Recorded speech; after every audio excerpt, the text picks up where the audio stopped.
Welcome back. So இன்றைக்கி என்னோடய த்ரோட்டில் கொஞ்சம் ஒரு ப்ராப்ளம், அதில் வாய்ஸ் ஓவரில் கொஞ்சம் இதாக இருக்கும். ஸோ அதுக்கு எக்ஸ்கியூஸ் பண்ணிக்கோங்க.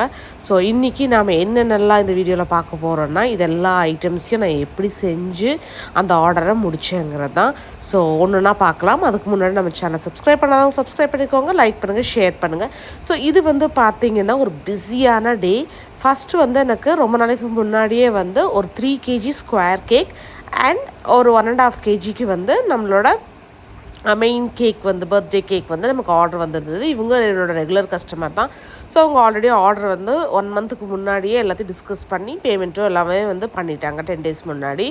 ஸோ அதுக்கு நான் பண்ணிகிட்டு இருக்கும்போதே என்னோடய ரெகுலராக நான் சப்ளை பண்ணுற கெஃபேலேருந்து நமக்கு ஆர்டர் வந்துருச்சு. அது பார்த்திங்கன்னா அது ஒரு birthday cake, tender coconut cake ஒன்று கேட்டிருந்தாங்க.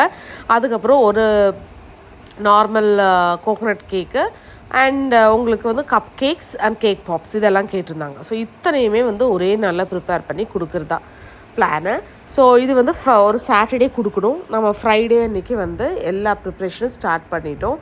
ஸோ ஃபஸ்ட் ஒன் வந்து நம்ம ஆல்ரெடி நான் சொன்ன மாதிரி முன்னாடி மெயின் கேக்குக்கான பேசிஸ் வந்து ரெடி பண்ணி வச்சாச்சு. உள்ளே நான் பேக் பண்ணிகிட்ருக்கும்போதே வந்து ஸ்கொயர் வந்து 3 kgஸ்க்கான பேட்டரியும் வந்து நான் வந்து ப்ரிப்பேர் பண்ணியாச்சு.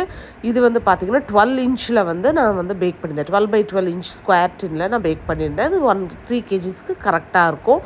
அதனால் இது வாங்கிட்டு வந்திருந்தேன். என்னோடய மேக்ஸிமம் கெப்பாசிட்டி என்னோடய அவனில் வந்து 12 inch தான் நம்ம வந்து வைக்க முடியும்.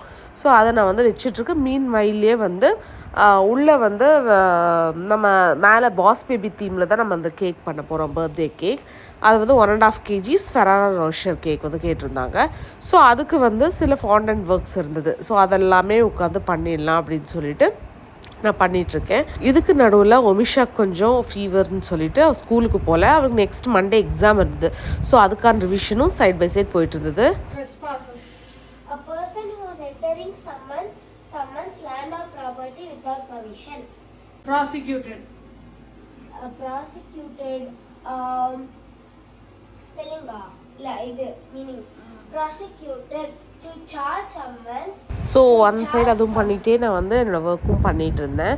அண்ட் இதில் வந்து பார்த்திங்கன்னா அது கூட வந்து நம்ம என்னென்னலாம் பண்ணோம் அப்படின்னு சொன்னால், ஃபாண்டன்ட் ஒர்க் வந்து ஒரு பால் பாட்டில் பண்ணியிருந்தோம், ஒரு பாசிஃபையர், ஒரு சூட் கேஸ் மாதிரி, அண்ட் அது கூட வந்து 2 ரிங்ஸ் மாதிரி லைக் பிளாக்கில் வந்து இருந்தது.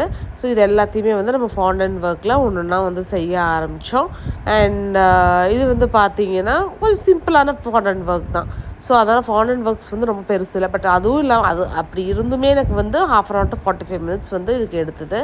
ஸோ நம்ம வந்து நீட்டாக வந்து ஃபாண்டன்ட் ஒர்க்ஸ் வந்து ஆஸ் யூஷுவல் நல்லா ஸ்ட்ரெச் பண்ணிவிட்டு அது கூட வந்து நம்ம டைலோஸ் பவுடரும் போட்டுட்டோம். ஸோ அதனால் வந்து உங்களுக்கு அவ்வளோ சீக்கிரம் உங்களுக்கு வந்து உருகாது. ஸோ அதனால் மெல்ட் ஆகாமல் இருக்கிறதுக்கு நல்லா ஸ்டிஃப்னஸ் கொடுக்கறதுக்கும் அதை போட்டு நம்ம நல்லா வந்து இது ஒர்க் பண்ண ஆரம்பிச்சிட்டோம். இது வந்து பார்த்திங்கன்னா நான் சொன்ன மாதிரி இது வந்து 1.5 kg கேக் வந்து நம்ம செஞ்சாச்சு. ஸோ இது எல்லாமே வந்து இந்த ஃபாண்டன்ட் ஒர்க்ஸ் எல்லாமே வந்து முன்னாடியே பண்ணிடணும். ஸோ இது பண்ணும்போது எனக்கு வந்து அந்த கெஃபே ஆர்டர் இருக்குன்னு எனக்கு தெரியல. ஸோ அதுக்கப்புறம் ஈவினிங் தான் கெஃபே ஆர்டர் வந்துச்சு. இல்லைன்னா அதுக்கும் சேர்த்தியே பேஸ் நான் வந்து ரெடி பண்ணி வச்சுருந்துருப்பேன். பட் ஆல்ரெடி அதுக்கு முன்னாடி நான் 2 நாள் முன்னாடி தான் சப்ளை பண்ணியிருந்தோம். ஸோ அது இருக்காதுன்னு நான் நினச்சேன் மோஸ்ட்லி. பட் அதுவும் சேர்ந்து வந்ததுனால எனக்கு ரொம்பவே ஹெக்டிக்காக இருந்துச்சு. ஏன்னா அது கூட கெஃபே ஆர்டர் கூடவே வந்து அவங்களே வந்து ஒரு டெண்டர் கோகனட்டில் வந்து ஒரு செலிப்ரேஷன் கேக் ஆர்டரும் நமக்கு வந்து கொடுத்துருந்தாங்க. ஸோ அது எல்லாமே வந்து நெக்ஸ்ட் டே வந்து பண்ணுற மாதிரி இருந்ததுன்னு எனக்கு அப்போ தெரியல. அதனால் கூலாக நான் இதெல்லாம் செஞ்சிட்ருக்கேன். இல்லைனா அதையும் சேர்த்தியே வந்து நான் பேசிஸ் ரெடி பண்ணிட்டேனாலே எனக்கு கொஞ்சம் பாதி வேலை முடிஞ்சிருக்கும். பட் பேசிஸும் வந்து ரெடி பண்ண முடியல. ஸோ அதனால் ஃப்ரைடேவே வந்து இந்த ஃபாண்டன்ட் ஒர்க்கெல்லாம் நல்ல வேலை அன்றைக்கே செஞ்சு வச்சுருந்ததுனால நெக்ஸ்ட் டே ஃபுல்லு ரொம்ப ஹெக்டிக்கான டேக்கு கண்டிப்பாக ப்ரிப்பேர் ஆக முடிஞ்சுது. ஸோ அதை நல்லா எல்லாம் ட்ரை ஆகட்டும்னு தனியாக எல்லாம் எடுத்து வச்சுட்டேன். இது பார்த்திங்கன்னா சூட் கேஸ்க்கு வந்து ஃபஸ்ட்டு ஒயிட் வச்சு பார்த்தேன், லைக் பக்கலுக்கு அது ஒரு மாதிரி ஆடாக இருந்த மாதிரி இருந்தது. ஸோ அதனால் வந்து பிளாக்லேயே வந்து அதுக்கான ஒரு பட்டன் மாதிரியும் நம்ம வந்து வச்சு ஹேண்டில்ஸ் வந்து பார்த்திங்கன்னா கொஞ்சம் ஒரு ஹேண்ட்பேக் மாதிரி ஆயிடுச்சு. அதனால் அதை கொஞ்சம் சின்னது பண்ணி அதுக்கும் நம்ம வந்து உள்ளே வந்து ஸ்கியர் வந்து செட் பண்ணி டூத் பிக் செட் பண்ணியிருக்கேன். அதையும் வந்து நம்ம அதுக்குள்ளே கரெக்டாக ஃபிக்ஸ் பண்ணிட்டோன்னா நகராது. இல்லைன்னா அப்படியே நிற்க வச்சோன்னா ஒரு சில டைமில் அது பெண்ட் ஆகிறதுக்கு சான்சஸ் இருக்குது. இப்படி பண்ணும்போது நமக்கு அது வந்து பெண்டே ஆகாது, நல்லா கிளியராக வந்து உட்காந்துக்கும். இது ரொம்ப சிம்பிளுங்கிறதுனால நான் ரொம்ப டீட்டெயில்டாக வந்து இந்த ஃபாண்டன்ட் ஒர்க்கான இது வந்து நான் உங்களுக்கு வந்து அனுப்பலை. இதே மாதிரி பால் பாட்டில் வந்து நம்ம ஃபஸ்ட்டு ஃபிக்ஸ் பண்ணணும். ஸோ கீழே பேஸ் மேலே வந்து ஒரு சின்ன ஒரு பிளாக் கலரில் வந்து வச்சுட்டு அதுக்கப்புறமேலு நம்ம மேலே பால் அந்த நிப்பிள் வைக்கணும். ஸோ அந்த மூடி மாதிரி இருக்கிறதுக்கு வந்து கொஞ்சம் இம்ப்ரெஷன் இருந்தால் அழகாக இருக்குங்கிற மாதிரி இருந்தது. ஸோ அதனால் ப்ளெயினாக விடாமல் ஸோ அதுக்கு வந்து சின்னதாக ஒரு இம்ப்ரெஷன்ஸ் மாதிரி கொடுத்துட்டு அதை திருப்பி நம்ம அட்டாச் பண்ணிக்கலாம். அண்ட் எல்லாத்துக்குமே வந்து நம்ம அப்படியே எடுத்து வச்சிடக்கூடாது கேக் மேலே. ஸோ எல்லாத்துக்குமே வந்து நாம் கீழே வந்து ஒரு ஸ்டிக் வந்து கொடுக்கணும். ஸ்டிக் கொடுக்காட்டி அது வந்து ஃபால்டவுன் ஆகிடும், லைக் மேலே விழுந்துடும். அதனால் எப்போவுமே ஒரு ஸ்டிக் வந்து இந்த மாதிரி ஃபாண்டன்ட் ஃபிகரன்ஸு நிறைய வீடியோஸில் நிறைய பேர் பார்த்துருக்கேன் அப்படியே வைக்கிறாங்க. பட் இந்த மாதிரி நின்றுட்டுருக்கிற மாதிரி இருக்கிற எந்த ஒரு இதுக்குமே வந்து நம்ம கீழே வந்து ஒரு ஸ்டிக் கொடுத்தா தான் வந்து நல்லா போய்ட்டு ஃபிக்ஸ் ஆகும். அப்படியே வச்சிடாதீங்க. நான் நிறைய வீடியோஸில் நான் பார்த்துருக்கேன் மற்ற பேக்கர்ஸ் வந்து பண்ணுற மாதிரி. பட் அது ரிஸ்க்கு. ஸோ அதனால் எப்போவுமே ஒரு ஸ்டிக் கொடுத்துருங்க. இப்போ வந்து நெக்ஸ்ட் டே வந்து இப்போ ஐசிங் பண்ணுறதுக்கு ஸ்டார்ட் பண்ணியாச்சு. இது கூட நான் சொன்ன மாதிரி கப் கேக்ஸு, அப்புறம் 1 kgக்கு 2 பேஸு, அப்புறம் ட்ரெஸ்லிஷியஸ் பேஸ் கேட்டிருந்தாங்க. அது எல்லாத்தையுமே ரெடி பண்ணி வச்சுட்டேன். அது கூல்டவுன் ஆகிற டைமில் வந்து நம்ம ஆல்ரெடி செஞ்சு வச்சுருக்க லைக் அந்த ஃபெராரோ ரோஷர் கேக் இருக்குல்ல, 1.5 kg பர்த்டே கேக். ஸோ அது செஞ்சுக்கலான்னு அதுக்கான ப்ராசஸ் நான் வந்து ரெடி பண்ணிட்டேன். ஸோ இது மாதிரி ஃபெராரோ ரோஷர் சாக்லேட்ஸ் வந்து நான் வந்து வாங்கிட்டு வந்திருந்தேன். அது எல்லாத்தையுமே வந்து நம்ம நல்லா கட் பண்ணி அது உள்ள ஃபில்லிங்காக சென்டர் ஃபில்லிங்காக சேர்த்து போகிறோம். இது கொஞ்சம் எக்ஸ்பென்சிவான கேக். இன்ஃபேக்ட் என்னோடய ரேஞ்ச்லேயே வந்து ஃபெராரோ ரோஷர் தான் வந்து எக்ஸ்பென்சிவான கேக். அண்ட் உங்களுக்கும் வேணும்னா நீங்கள் ட்ரை பண்ணுங்கள், ரொம்பவே நல்லாயிருக்கும். ஏன்னா நிறைய சாக்லேட்ஸ் நடுவில் வச்சுருப்போம். அண்ட் அது கூட வந்து நம்ம ஃபில்லிங்ஸும் வந்து நம்ம ஹேசல்நட் ஸ்ப்ரெட், சாக்லேட் ஸ்ப்ரெட் வந்து நம்ம வந்து நடுவில் வைப்போம்.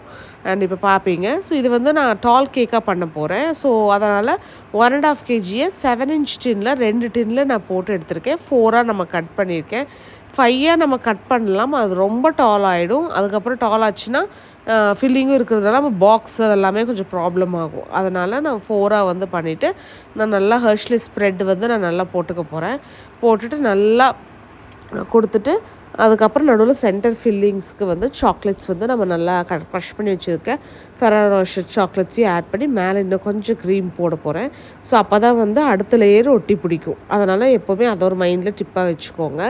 ஸோ இதே மாதிரி நம்ம 4 லேயர்ஸ்க்குமே வந்து பண்ணி லைக் க்ரம் கோட் பண்ணிவிட்டு அப்புறம் நம்ம வந்து மெயின் கோட்டுக்கு வந்து சாக்லேட் க்ரீம் யூஸ் பண்ண போகிறதில்ல. ஏன்னா அது வந்து ஒயிட் கலர் இருக்கிறதுனால நம்ம வந்து நார்மல் வெண்ணிலா க்ரீம் தான் நம்ம வந்து போட போகிறோம். என்ன ப்ராப்ளம்னா நம்ம ஃபுல்லாக அதே சாக்லேட்டில் கொடுத்துருந்தோன்னா ரொம்ப டேஸ்ட் இன்னும் நல்லாயிருக்கும். நம்ம வெண்ணிலா க்ரீம் கொடுக்கறதுனால கொஞ்சம் அது சாக்லேட் வந்து பெருசாக தெரியாது. அண்ட் அதை வந்து செட் பண்ண வச்சுட்டு நான் வந்து என்ன பண்ண போகிறேன்னா நம்ம 3 kg கேக்கையும் நம்ம ரெடி பண்ண போகிறோம். இது வந்து ப்ளெயின் சாக்லேட் கேக்கு. ஸோ நான் வந்து நடுவில் மட்டும் ஒரே ஒரு கொஞ்சம் சாக்லேட் சிரப் மட்டும் கொஞ்சம் எக்ஸ்ட்ரா ஆட் பண்ணியிருக்கேன். ஸோ ஆட் பண்ணிவிட்டு இது வந்து நம்ம 3 kg கேக்கையும் நம்ம வந்து ஃபில் பண்ண போகிறோம். இதுக்கு வந்து நான் 12 inch கேக் டின் நம்ம எடுத்துகிட்டு 3 kgஸ்க்கான பேட்ரு போட்டுட்டு அதுக்கப்புறம் 2 லேயர்ஸை நாங்கள் வந்து கட் பண்ணியிருக்கேன். கட் பண்ணி நம்ம வந்து ஃபைனலாக வந்து ஃப்ராஸ்டிங் வந்து நம்ம வந்து செஞ்சுக்க போகிறோம். இது வந்து 14 inch பேஸ் நான் வந்து எடுத்திருக்கேன். என்னோடய ஃப்ரிட்ஜும் சரி என்னோடய அவனும் சரி அவ்வளோதான் வந்து ஹோல்ட் பண்ணும். ஸோ மேக்ஸிமம் 14 inch தான் வந்து ஃப்ரிட்ஜுக்குள்ளேயும் வந்து வைக்க முடியும். அவ்வளோதான் வந்து நமக்கு கெப்பாசிட்டி இருக்குது நம்மளோட லேயர்ஸில். ஸோ அதனால் வந்து அது தகுந்த மாதிரி தான் நான் வந்து கேக் வந்து எடுப்பேன். இப்போ நீங்கள் 6 kgs என்னன்னா 2 இதாக தான் நம்ம வந்து பண்ண முடியும். ஒரே கேக்கை வந்து பெரிய கேக்கை வந்து நம்ம பண்ண முடியாது. ஸோ மேக்ஸிமம் 3 kgsல இது மாதிரி ஸ்கொயரோ இல்லை ரவுண்டோ நம்ம வந்து செஞ்சுக்கலாம். அது கூட இல்லைன்னா 2 பார்ட்டாக நம்ம வந்து செய்யலாம். அது கஸ்டமரும் ஓகேன்னு சொல்லிட்டாங்க. ஸோ நான் 1.5 kgs தான் ஃபஸ்ட்டு பண்ணலான்ட்டு இருந்தேன். அப்புறம் பார்த்தா நம்ம தனியாக வாங்கிட்டு வந்துட்டேன். நான் பேஸே வந்து போய்ட்டு டின் வந்து வாங்கிட்டு வந்துட்டேன். ஸோ அது வந்து கரெக்டாக இருந்துச்சு. ஸோ இது வந்து சிம்பிள் டெக்கரேஷன் தான். இது வந்து சைடு நம்ம அவங்களுக்கு கட் பண்ணி கொடுக்கறதுக்கு தான் வந்து கேட்டிருந்தாங்க. ஸோ இது வந்து நான் சிம்பிளாக வந்து டெக்கரேஷன் மாதிரி செஞ்சுட்டு நான் இதையும் வந்து ஃப்ரிட்ஜுக்குள்ளே வந்து ஏற்றிட போகிறேன். ஸோ இப்படி தான் வந்து இன்றைக்கி ஹெக்டிக்கான இந்த டே போச்சு. ஸோ நான் உட்கார்றதுக்கு கூட எனக்கு டைமே இல்லை. ஸோ மார்னிங் ஆரம்பிச்சிது. பிரேக்ஃபாஸ்ட்டு லன்ச்சு குழந்தைகளுக்கெல்லாம் ப்ரிப்பேர் பண்ணி அவங்களுக்கு கொடுத்துட்டு ஸோ சாட்டர்டே வந்து ஒமிஷாக்கு உடம்பு சரியில்லை ஸ்கூலுக்கும் போகலை ஸோ அது எல்லாத்தையும் அப்பா வீட்டுக்கு அனுப்பிச்சிட்டு நான் ஒர்க்கை வந்து கண்டினியூ பண்ணிகிட்டு இருந்தேன். அண்ட் இது வந்து பார்த்திங்கன்னா கெஃபே ஆர்டருக்கு டெண்டர் கோகனட் கேக்கு நான் வந்து செஞ்சிட்ருக்கேன். இதுவும் வந்து கெஃபேக்காக பர்த்டே கேக். நீங்கள் பர்த்டே கேக்ஸ் வந்து டேரெக்டாக நம்மகிட்ட ஆர்டர் பண்ணுங்கள். கோக்னட்லேருந்து ரெஃபெல்லோ எல்லாமே செஞ்சு கொடுக்குறோம். ஏன் சொன்னு பார்த்தீங்கன்னா நம்ம இன்னும் கொஞ்சம் ரிச்சாக இருக்கும். இல்லை நீங்கள் எக்கனாமி வெர்ஷன் வேணும், நமக்கு வந்து ரேட்டும் கொஞ்சம் கம்மியாக வேணும் அப்படின்னு சொன்னால் நீங்கள் கெஃபே மூலிமா ஆர்டர் பண்ணலாம். பட் அங்கே வந்து பார்த்திங்கன்னா அந்தளவுக்கு நம்ம ஹோம்மேடாக டேரெக்டாக கொடுக்குற கேக் அளவுக்கு நம்மளால் வந்து அந்த ரேட்டுக்கு கொடுக்க முடியாது. பாசிபிளி நம்ம கொடுக்க முடியாது.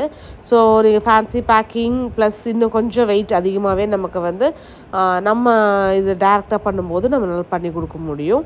அண்ட் பீஸஸாக நமக்கு வேணும், ஒரு பீஸ் சாப்பிட்ணும் 2 பீஸ் சாப்பிட்ணுன்னா நீங்கள் கெஃபேல போய்ட்டு நீங்கள் வாங்கிக்கலாம். அது வந்து உங்களுக்கு 1 பீஸ் 2 பீஸஸாக நமக்கு வந்து ஸ்மால் சைஸ் போர்ஷன்ஸாக அங்கே உங்களுக்கு கிடைக்கும். கப் கேக்கும் 1 பீஸ் 2 பீஸ் சாப்பிட்ணுன்னா நீங்கள் அங்கே ட்ரை பண்ணுங்கள். நான் உங்களுக்கு என்னென்னு தெரியணுன்னா டீட்டெயில்ஸ் தெரியணுன்னா நீங்கள் வந்து என்னோட டிஎம் பண்ணுங்கள், நான் உங்களுக்கு சொல்கிறேன். அண்ட் இது வந்து பார்த்தீங்கன்னா ஃபைனலாக இது டெக்கரேஷன் பண்ணுறதுக்கு வந்துருச்சு. ஸோ மெயின் கோட் வந்து ஒயிட்டில் வந்து நம்ம வெனிலா க்ரீமில் கொடுத்துட்டோம். அண்ட் கூட வந்து நம்ம சாட்டின் இதில் வந்து ஒரு இது மாதிரி நமக்கு தனித்தனியாக வந்து ப்ளூ பிளாக்கில் வந்து நமக்கு தேவைப்பட்டுச்சு. ஸோ அதை வந்து நான் ஃபாண்டன்ட்டில் பண்ணல.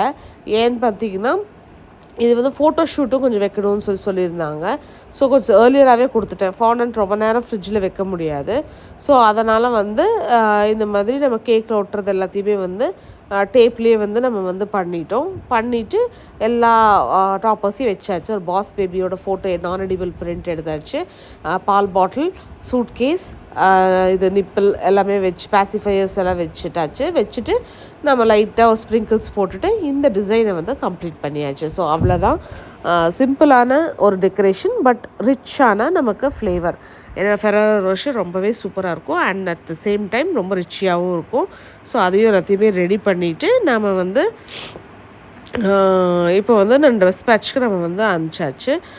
இது வந்து கரெக்டாக போச்சு. உங்களுக்கு டைம் வந்து ஒரு 4:30 to 5:30 கேட்டிருந்தாங்க.